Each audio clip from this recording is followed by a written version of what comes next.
कक्षा 11 के सभी भैया बहनों को का दयानिधि शर्मा की क्लास में अभिनंदन।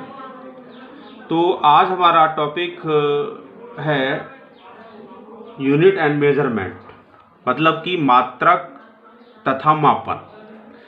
तो यहाँ पर हम सबसे पहले टॉपिक देख रहे हैं आपको भौतिक राशि। भौतिक राशि बोले तो फिजिकल क्वांटिटी, वह राशि जिसका मापन प्रत्यक्ष या अप्रत्यक्ष रूप से संभव है, भौतिक राशि कहलाती है। इसका मतलब ये हुआ कि जिसका मेजरमेंट, कोई भी क्वांटिटी है जिसका मेजरमेंट हम डायरेक्टली या इनडायरेक्टली रूप से कर सकते हैं, इसका मतलब जिसका हम माप तोल कर सकते हैं इस भौतिक राशि का, उसे हम क्या कहते हैं? भौतिक राशि कहते हैं, जिस राशि का मापन पॉसिबल हो।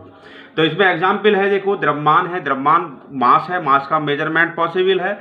लंबाई है, लेंथ को हम मेजर कर सकते हैं। समय टाइम है, टाइम को मेजर कर सकते हैं। टेम्परेचर है, वेलोसिटी है। तो ये सारी जो होती है ये फिजिकल क्वांटिटीज होती है। इसका मतलब हुआ कि वह राशि जिसका मेजरमेंट पॉसिबल हो उसे हम क्या कहते हैं? भौतिक राशि कहते हैं। अब भौतिक राशि के बाद में आता है मापन, मेजरमेंट क्या होता है। अब देखिए मापन पर आ रहे हैं, ये मापन है, हमने टॉपिक लिया है मापन, देख रहे हैं मेजरमेंट। तो भौतिक राशि का उसके मात्रक से कंपेयर करना, कोई भी भौतिक राशि है तो उसके मात्रक से उसका कंपैरिजन करना मापन कहलाता है। ठीक है, तो हम कह रहे हैं कि भौतिक राशि को कंपेयर कर रहे हैं उसकी यूनिट से, उसके मात्रक से कंपेयर कर रहे हैं, तो इस क्रिया को कहते हैं उसका मापना। जैसे हमने कहा कि 20 लीटर दूध है, तो 20 लीटर दूध का मतलब क्या है? हम लीटर से कंपेयर कर रहे हैं, और लीटर क्या है? यूनिट है। ठीक है, तो किसी भी फिजिकल क्वांटिटी की उसकी यूनिट से कंपेयर करने की जो प्रोसेस होती है वो मेजरमेंट कहलाती है। अब यहाँ पर इससे आगे जब हम बढ़ते हैं तो देख रहे हैं कि यूनिट आ रहा है, मात्रक। आखिर मात्रक क्या चीज होती है? तो किसी भी भौतिक राशि के निश्चित परिमाण को कहते हैं मैग्नीट्यूड, को राशि का मात्रक कहा जाता है। दोबारा सुने, किसी भी भौतिक राशि के एक निश्चित परिमाण को राशि का मात्रक कहा जाता है। उदाहरण किलोग्राम, किलोग्राम द्रव्यमान का मात्रक है। इसी तरह से मीटर लंबाई का मात्रक है, तो ये यूनिट कहलाती है। ठीक है, तो आपने मापन समझा, मात्रक समझा और भौतिक राशि समझी। अब भौतिक राशि का जो परिमाण, जैसे न्यूमेरिकल वैल्यू कहते हैं, वो क्या चीज होती है? जैसे हम मैग्नीट्यूड बोलते हैं इंग्लिश में।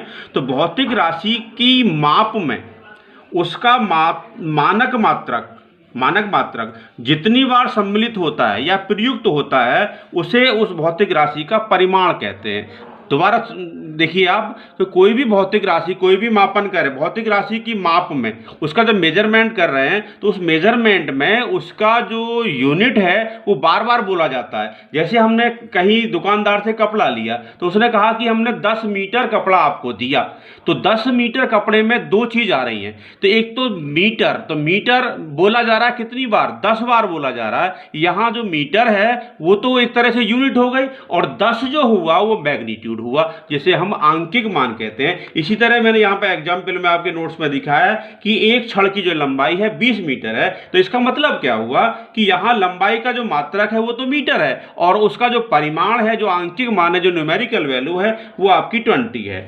अब आप देख रहे हैं कि एक रिलेशन होता है आंकिक मान, न्यूमेरिकल वैल्यू और यूनिट के अंदर। ठीक है, तो numerical value is always inversely proportional to unit, मतलब कि जो भौतिक राशि की जो आंकिक मान होता है सदैव उसके मात्रक के व्युत्क्रमानुपाती होता है। तो यहाँ से एक रिलेशन बनाया है हमने कि अगर हम एक भौतिक राशि को दो पद्धतियों में देखें, एक पहली पद्धति में उसका आंकिक मान n1 ले रहे हैं, दूसरी में n2 ले रहे हैं। पहली वाली में u1 उसकी यूनिट है और दूसरी पद्धति में u2 है, तो एक रिलेशन निकल के आ रहा है n1 u1 = n2 u2। तो यहाँ से हम n2 की वैल्यू निकालिए, n1 n2 = n1 u1 u2। तो u1 क्या है? पहली पद्धति में भौतिक राशि का मात्रक। u2 क्या है? दूसरी पद्धति में भौतिक राशि का मात्रक। n1 क्या है? पहली पद्धति में भौतिक राशि का मात्रक। तो इससे हम n2 की वैल्यू निकाल लेते हैं। ठीक है, तो ये रिलेशन है बिटवीन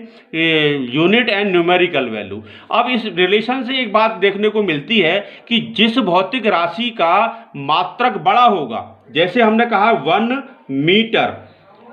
मीटर को हमने 100 सेंटीमीटर लिख दिया, तो देखिए यहाँ पर दो एक ही, देखिए सिस्टम दो हो रहे हैं, यहाँ MKS हो रहा है, ठीक है, और यहाँ CGS हो रहा है।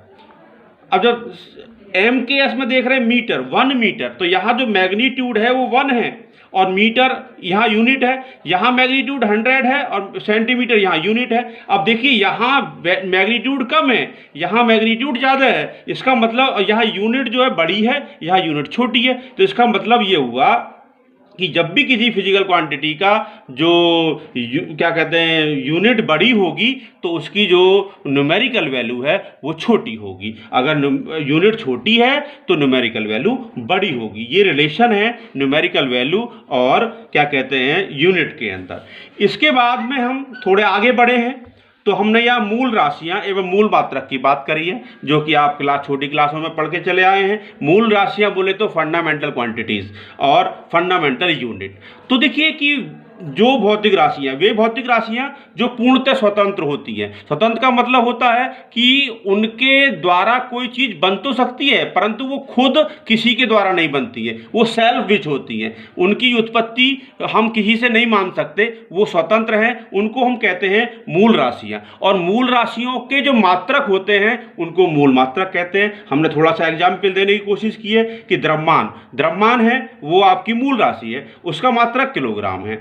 लंबाई है वो भी मूल राशि है, उसका मात्रक मीटर है। समय है उसका वो सेकंड है, ठीक है, उसका मात्रक। तो ये मूल राशियां हैं, fundamental quantity and fundamental units. बस बंद करिए।